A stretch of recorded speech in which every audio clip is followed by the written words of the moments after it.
Assalamualaikum warahmatullahi wabarakatuh. Kenalkan, nama saya Muhammad Putra Ardiansyah dari kelas 11 MIPA 1 absen 21. Kali ini saya akan menjelaskan tentang mitigasi bencana. Bencana adalah rangkaian peristiwa yang mengancam dan mengganggu kehidupan masyarakat, baik yang disebabkan oleh faktor alam ataupun non-alam maupun manusia.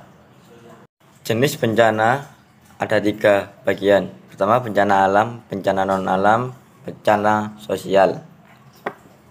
Pertama, bencana alam adalah bencana yang diakibatkan oleh serangkaian peristiwa yang disebabkan oleh alam, contohnya gempa bumi, tsunami, gunung meletus, dan banjir.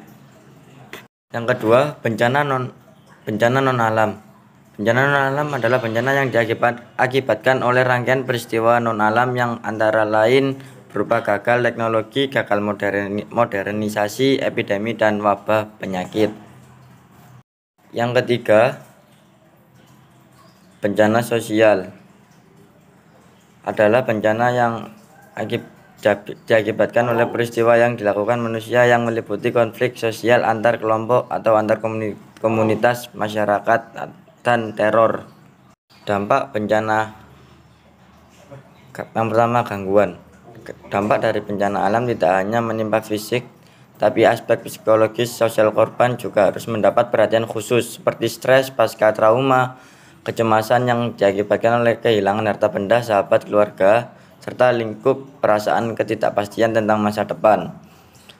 Dan yang kedua, kerusakan. Dampak dari bencana alam yang sering terjadi yakni kerusakan yang meliputi kerusakan bangunan ataupun infrastruktur masyarakat, rusaknya rumah-rumah, tempat kerja, jalan raya. Apa itu tentang mitigasi bencana? Mitigasi bencana adalah segala upaya untuk mengurangi risiko bencana. Dapat dilakukan melalui pembangunan secara fisik maupun peningkatan menghadapi ancaman bencana.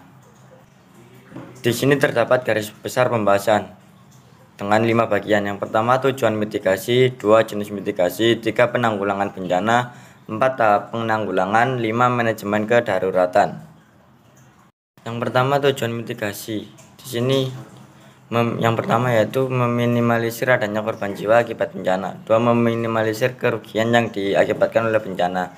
3 meminimalisir kerusakan SDA. 4 meningkatkan kesadaran masyarakat mengenai resiko dampak dari adanya bencana. Bagian 2, jenis mitigasi. Terdapat 2 jenis, yakni bagian yang pertama mitigasi struktural, 2 mitigasi non struktural. Bagian 2, di sini ada 2 jenis mitigasi. Yang pertama mitigasi struktural, yang kedua mitigasi non struktural.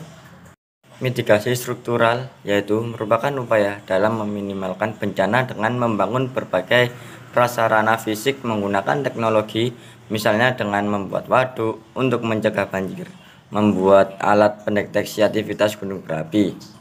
Pada bagian 3 yaitu penanggulangan bencana adalah serangkaian upaya yang meliputi penetapan kebijakan pembangunan yang beresiko timbulnya bencana, kegiatan pencegahan bencana, tanggap darurat, dan rehabilitas.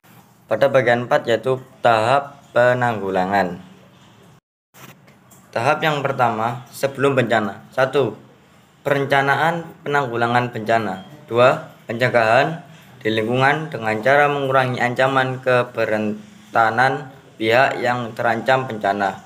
3. Pemandian dalam perencanaan pembangunan dilakukan oleh pemerintah melalui koordinasi, integritas, dan sinkronisasi. Pada tahapan kedua yaitu tahap tanggap darurat saat bencana. Yang pertama, pengkajian secara cepat dan tepat terhadap lokasi bencana, kerusakan sarana prasarana, jumlah korban. 2. Penentuan status keadaan darurat bencana. 3. Penyelamatan dan evakuasi masyarakat terkena bencana. 4. Pemenuhan kebutuhan korban meliputi air bersih, sandang pangan, pelayanan kesehatan. Tahapan pasca bencana. Yang pertama, rehabilitasi dilakukan melalui kegiatan perbaikan lingkungan daerah bencana, perbaikan sarana prasarana, pemulihan sosial psikologis, pemilihan sosial ekonomi budaya. 2. Rekonstruksi dilakukan melalui kegiatan pembangunan yang lebih baik. Berikut ini bagian yang kelima, yaitu bagian yang terakhir, yang dimana manajemen kedaruratan adalah peraturan upaya penanggulangan bencana dengan penekanan pada faktor-faktor pengurangan jumlah kerugian, dampak korban, serta penanganan pengungsi secara terencana, terkoordinasi, terpadu, dan menyeluruh pada saat terjadinya bencana. Itu saja yang bisa saya sampaikan. Kurang lebihnya saya mohon maaf. Sekian dari saya. Wassalamualaikum warahmatullahi wabarakatuh.